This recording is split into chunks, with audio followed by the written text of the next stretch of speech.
Going, I'm Dino Vidal. And as shocking as it might sound, Donald Trump has just updated Marie Antoinette's famous expression, let them eat cake, when talking about the poor people in France at the time, to let them drive Teslas.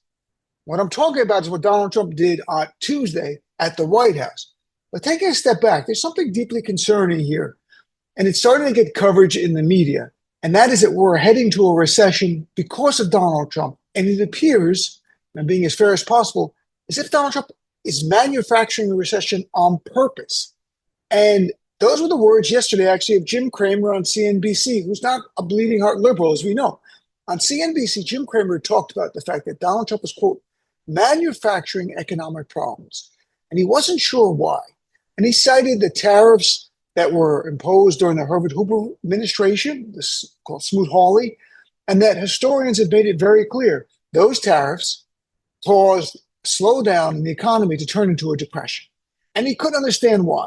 And if you don't remember what Smoot-Hawley is, it was in the Ferris Bueller movie with Ben Stein, and he explains what it was, and it turns out it was a tariff system that resulted in a deeper recession for our nation and a depression. Catherine Rampell yesterday was on MSNBC saying similar things, and she writes about the economy for the Washington Post, and she was not being political. She said it appears like Donald Trump is sabotaging our economy.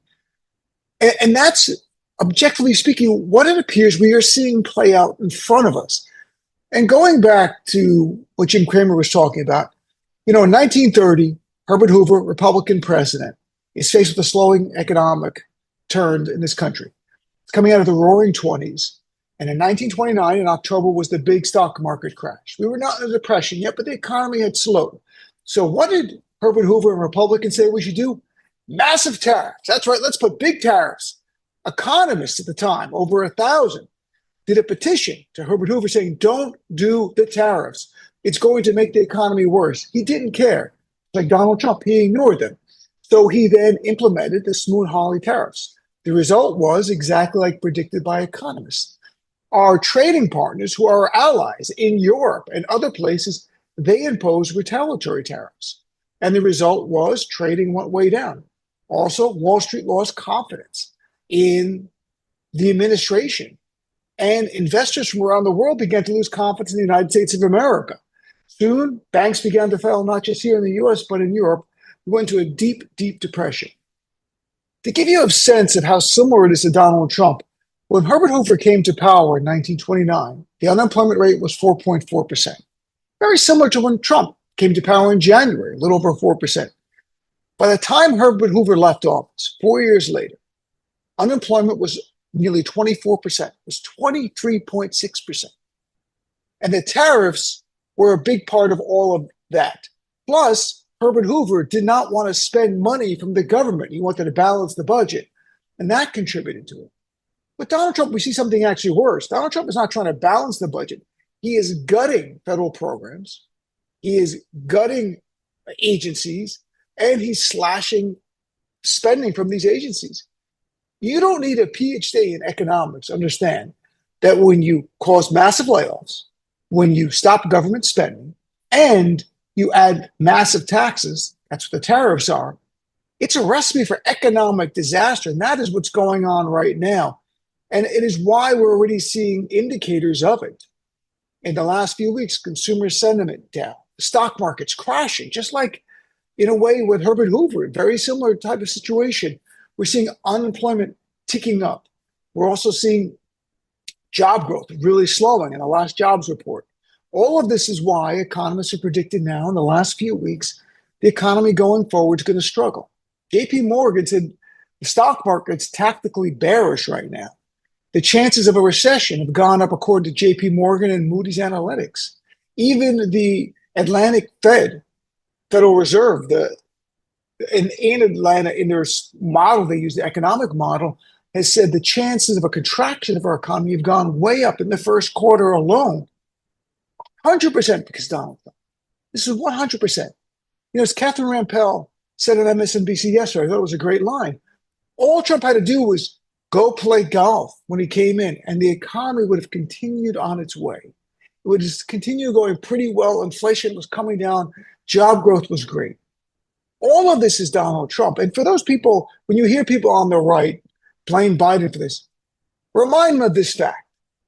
In December of 2024, the Federal Reserve, stockbrokers, big government predictors of the economy going forward all predicted a robust economy, about 2.5%, 2.6% economic growth with our GDP for this year.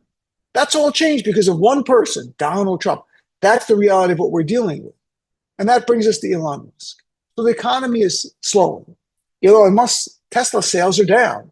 They're down in the US, they're also down in Europe a great deal because of politics, and China because of competition there. And what does Donald Trump do? Well, yesterday morning, he posted that it's so unfair, this boycott of Tesla, because there is a boycott going on of people who don't want to be associated with Elon Musk, the apartheid-loving, Zeke Heil-saluting white supremacist from apartheid South Africa. I get it. The guy's gutting programs, which are a safety net for so many of our fellow Americans, driving people out of jobs, the richest man in the world, Trump's top donor. So Trump expresses no concern for the rest of us. He says we're all going to go through a period of transition, as he calls it. But Elon Musk, no. Yesterday, and late in the afternoon, he turns the White House lawn, as NBC News wrote, he turned the White House lawn into a Tesla dealership. There was about 5 different Tesla cars out there. And he gets into one, and he talks about the cars being as good as they get, and that he's buying one that was cost $80,000, and he's buying it. And remarkable as it might seem, Peter Doocy from Fox News said to him, what is your message about buying this new car when there's Americans struggling right now, and a lot of job insecurity? And his response was, well, I think they're going to do great. You think they're going to do great?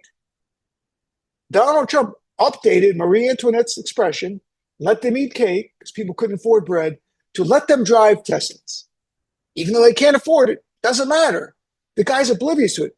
You know, back in the real world, when you look at our economy, and the parallels of 1930 are really accurate in different ways. Jim Cramer talked about the tariffs, but also something else, income inequality. In 1930, income inequality was what it is today. 1929, to be exact, 1%, top 1% owned about 24% of the nation and pre-tax income.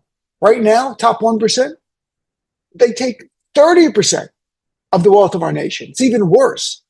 Alarmingly, a recent study found that 60% of Americans can't afford a surprise $1,000 bill. Worse, about 40% of Americans said they couldn't even afford a surprise $400 bill.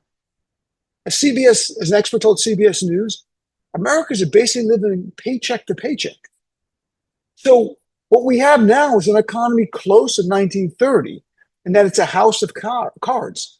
The foundation is weak, and it builds to a point where the uber wealthy that run our nation, the oligarchs that run our nation, that time it was various people, Rockefellers and Vanderbilts and stuff, they are living this obscenely wealthy lifestyle. But there's no foundation there. It's like a reversed pyramid. And the minute the economy begins to slow and collapse, boom, it drops. That's what we're facing. And Americans, again, don't need to know economics. People are instinctively getting this. That's why a new CNN poll that came out today found 56% of Americans disapprove of Trump's handling of the economy. That is the lowest rating he's got on that number, even compared to the first term. Still, when people didn't like Trump in the first term, they liked how he handled the economy. Now, nearly 60% of Americans don't like how he's handling the economy. Only 39% approve of his tariffs. Overall, Trump's approval rating is down to 45%, while 54% disapprove. Well, what is Trump doing yesterday? Telling America buy Teslas.